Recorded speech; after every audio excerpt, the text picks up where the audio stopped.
Hey everyone, welcome to my another video from student species. ये video मेरा DNA application का जो series video मैंने बनाया था, ये उसका थर्ड पार्ट है, जिसमें हम टर्मिनेशन की बात करेंगे। जैसे रेप्लिकेशन ओरिजिन से स्टार्ट होता है, तो जब पूरा डीएनए जीनोम रेप्लिकेट हो जाएगा तो इसको खत्म करना भी जरूरी है, ताकि ये डॉटर सेल्स में इक्वली डिस्ट्रीब्यूट हो सके। तो टर्मिनेशन साइट डीएनए का वो साइट होता है जहां पे डीएनए रेप्लिकेशन खत्म होगा। इकोलाई के केस में 10 टर्मिनेशन साइट्स प्रेजेंट रहते हैं, जिसे टीईआर साइट्स भी कहते हैं। और इन सारे टीईआर साइट्स में 24 बेस पेयर्स प्रेजेंट रहते हैं। अगर हम इस डायग्राम में देखें तो टर्मिनेशन यहाँ पे 10 है, जिसे कि जे, जी, एफ, बी, सी, ए, डी, ई, आई, एच से डिनोट किया गया है। अब जरूरी नहीं कि हर साइट में टर्मिनेशन होगा। टर्मिनेशन किसी एक ही साइट पे होता है, तो देखते हैं कि ये कौन से साइट पे होता है। टर्मिनेशन को पूरी तरीके से कंप्लीट करने के लिए प्रोटीन का यूज करना पड़ता है, जिसका नाम है टीयूएस प्रोटीन।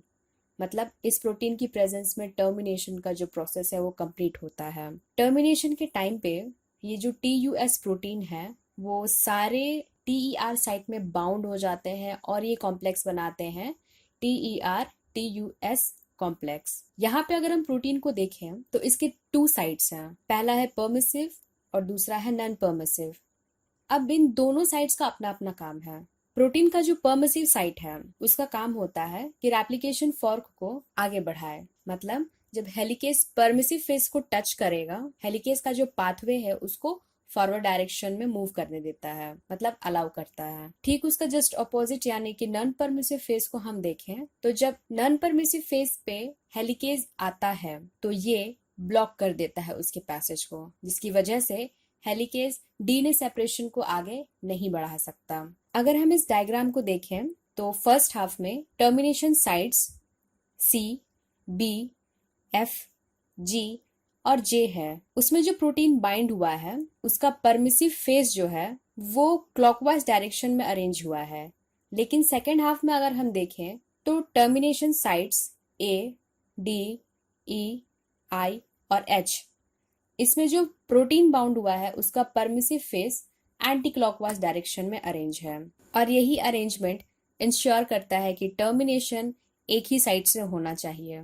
लेफ्ट साइड के रेप्लिकेशन फॉर्क जब मूव करेगा तो परमिसिव साइड को फेस कर रहा है, मतलब कि हेलिकेज को आगे बढ़ने देगा, जिससे कि डीएनए सेपरेट होगा और रेप्लिकेशन होते चला जाएगा। और ठीक उसका राइट साइड में अगर हम देखें तो राइट साइड का जो रेप्लिकेशन फॉर्क है वो भी मूव कर रहा है और परमिसिव साइड का फेस को टच कर रहा है, तो ये भी राइट साइड वाले रेप्लिकेशन फॉर्क को आगे बढ़ने में हेल्प करेगा।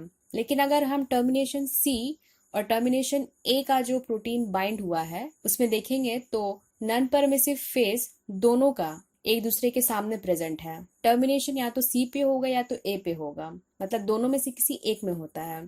तो चलिए देखते हैं कि कैसे होता है।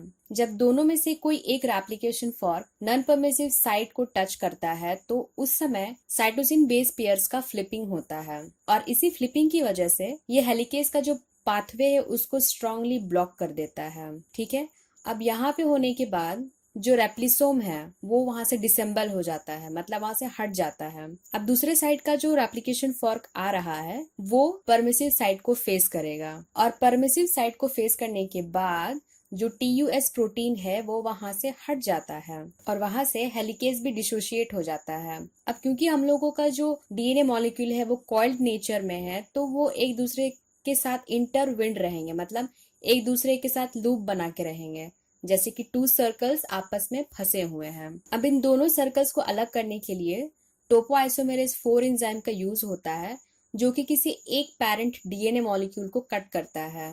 कट करने के बाद दोनों सेपरेट हो जाएंगे और फिर जो सेपरेटेड किया हुआ डीएनए है उसे लाइगेज एंजाइम के थ्रू अटैच कर दिया जाता है।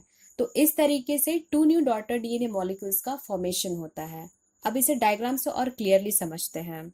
इस डायग्राम को अगर हम देखें तो यहाँ पे जो डीएनए मॉलिक्यूल है वो कॉइल्ड नेचर में है। ग्रीन वाला है स्ट्रैंड 1 पेरेंट का और रेड वाला है स्ट्रैंड 2। अब यहाँ पे ऊपर और नीचे डायरेक्शन से डीएनए का जो स्ट्रैंड है वो ओपन हो रहा है, और यहाँ पे टर्मिनेशन साइट है जिसमें टीयूएस प्रोटीन बाइंड हुआ है।